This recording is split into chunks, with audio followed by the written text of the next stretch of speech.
చంద్రబాబు నాయుడు జగన్మోహన్ రెడ్డిని అనుసరిస్తున్నారా? జగన్మోహన్ రెడ్డి 2024 ఎన్నికల్లో అనుసరించిన క్యాస్ట్ ఈక్వేషన్ని ఇప్పుడు చంద్రబాబు అందిపుచ్చుకున్నారా? ఆ ఎన్నికల్లో జగన్మోహన్ రెడ్డి కంగు తిన్నప్పటికీ చంద్రబాబు మాత్రం పాఠాలు నేర్చుకోకుండా అదే పద్ధతిని అనుసరించబోతున్నారా? ఇలాంటి అనుమానాలే కలుగుతాయి. తాజాగా తెలుగుదేశం పార్టీ సంస్థాగత నిర్మాణ ఏర్పాట్లలో భాగంగా జిల్లా పార్టీ అధ్యక్షులు, కార్యదర్శులు, ఇతర నియామక ప్రక్రియ చేపడుతోంది. ఆ క్రమంలోనే వివిధ జిల్లాల వారీగా ప్రెసిడెంట్, జనరల్ సెక్రటరీల పేర్లను అధికారికంగానే లీక్ ఇచ్చింది. పూర్తి స్థాయి ప్రకటన వెలువడాల్సి ఉంది. లీక్ అయితే స్పష్టంగా వచ్చింది. అన్ని చోట్ల ఆయా ప్రకటనలో పేర్లు ఉన్నటువంటి వాళ్ళంతా సంబరాలు చేసుకుంటున్నారు. అయితే ఇందులో చంద్రబాబు నాయుడు అనుసరించిన కుల సమీకరణలు చాలా కీలకంగా కనిపిస్తాయి.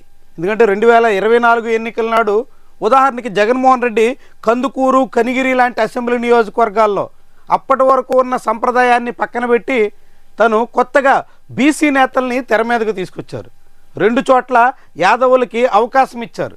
కానీ 2 సీట్లను వైఎస్ఆర్సీపీ కోల్పోవాల్సి వచ్చింది. 2014 ఎన్నికల్లో కూడా విజయం సాధించిన కందుకూరు స్థానాన్ని తొలిసారిగా వైఎస్ఆర్సీపీ సేజేతుల తెలుగుదేశం పార్టీకి సమర్పించుకుంది అనే అభిప్రాయం చాలామందిలో ఉంది. ఇలాంటి కుల సమీకరణాల ప్రయత్నంలో జగన్మోహన్ రెడ్డి చాలా పెద్ద స్థాయిలో ఎదురు దెబ్బ తిన్నప్పటికీ చంద్రబాబు మాత్రం ఇప్పుడు అదే పందాలో సాగాలి అని భావిస్తున్నట్టు కనిపిస్తోంది. తాజాగా జిల్లా పార్టీ అధ్యక్షుల విషయంలో ఉదాహరణకి గుంటూరు జిల్లాకు సంబంధించి గుంటూరు జిల్లా పార్టీ అధ్యక్ష స్థానానికి పిల్లి మాణిక్యాలరావు మాదిగ కులానికి చెందినటువంటి నాయకుడిని ఎంపిక చేశారు. గుంటూరు జిల్లాలో ఉమ్మడి జిల్లాగా ఉన్నప్పుడు కానీ విభజించిన తర్వాత కానీ ఏ రాజకీయ పార్టీ కూడా ఎస్సీలకి జిల్లా పార్టీ అధ్యక్ష పదవి కట్టబెట్టిన దాఖలాలు లేవు. ఈ జిల్లా నుంచి డొక్కా మాణిక్యవర ప్రసాద్, అంతకుముందు బలమైనటువంటి నాయకులు పుష్పరాజు లాంటి వాళ్ళు కూడా ఎదిగిన అనుభవం ఉన్నప్పటికీ వాళ్ళెవరికి జిల్లా పార్టీ సారథ్య బాధ్యతలు ఏ పార్టీలోనూ దక్కలేదు. తొలిసారిగా మాదిగ కులస్తుడికి గుంటూరు జిల్లా టీడీపీ సారథ్య బాధ్యతల్ని చంద్రబాబు కట్టబెట్టబోతున్నారు.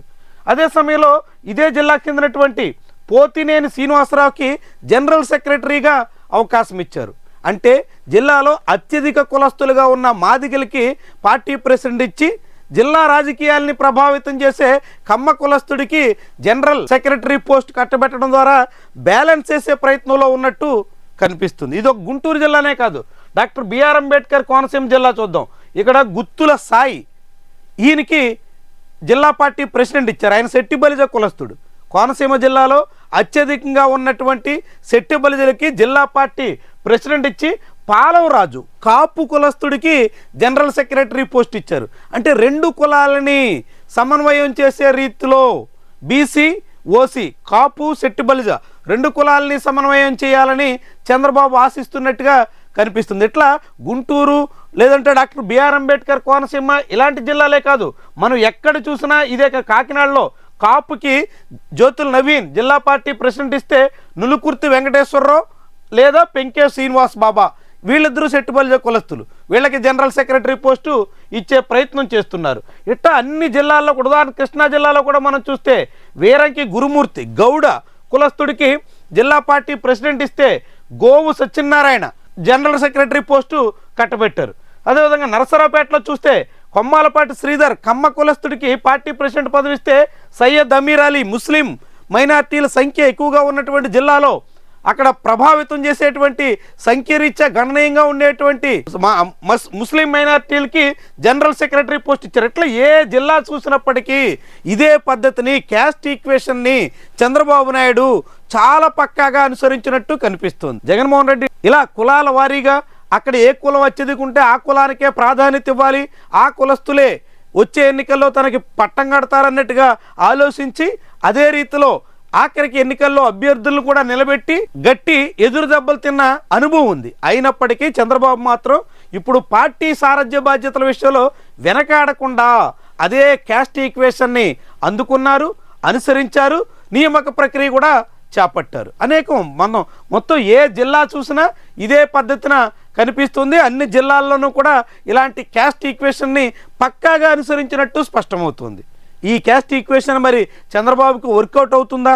పార్టీ సమన్వయంతో నడపడానికి ఇప్పుడు ఎంచుకున్నటువంటి నాయకులు సరిపోతారా?